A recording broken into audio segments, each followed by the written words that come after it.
Assalomu alaykum. Hurmatli Prezidentimiz Shavkat Mirziyoyev Miromonovich. Men Samarqand viloyati Ishtixon tumani Ko'ksuda mahallasida yashayman. Sizga shuni ma'lum qilamanki,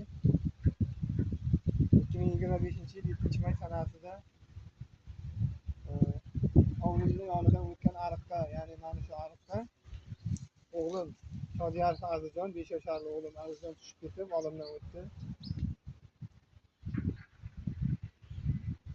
Sizga video qilishimdan maqsad, bu ariq aslida noqonuniy o'tkazilgan ekan. Men vatxozga, irrigatsiyaga murojaat qildim. Ariqni chizmalari, hujjatlarini ko'rsatish. Bolaga qaramagan deydi. Assalomu alaykum, hurmatli mutasaddilar. Mana bu joy Tomorqanda maniki yarim santimetr ham chiqmay turib, fermerlarimiz noqonuniy ariq zo'r qazib olgan. 2025-yil 7-may kuni men shu yerga 5 yoshli o'g'lim Azizjon ariqqa tushib ketib vafot etdi. Shu joy bizlar bezovta qilib, ko'zimizga ko'rinavergani uchun bolamizni men xo'jayiniga aytdim, yoptirdik. Bugun 19-may kuni shaharni Ishtixon tumani hokimligi, ichki ishlardan 15 ta 30 ta kishi odam kelib, bizlarni bezovta qilyapti. Shu joyda kovlab ochaman deyapti. Aslidagi oriq bundan 100 metr narida suv ichadi fermer. Uyingizni borib Ko'ring, men ekspertga olib ketyapmiz. Ekspertga. Telefoningizni ochingizlar. Mana syomka qilyapman. Akalar, yashasin edi bolam.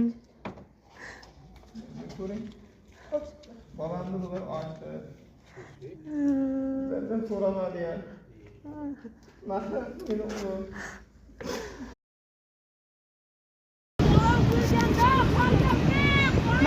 Mana Ko'ktepa, mana uyimiz. Mana uchastkovoy nozirlari, prezidentim.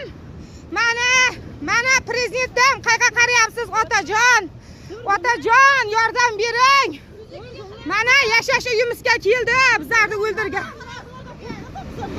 Mana prezidentim.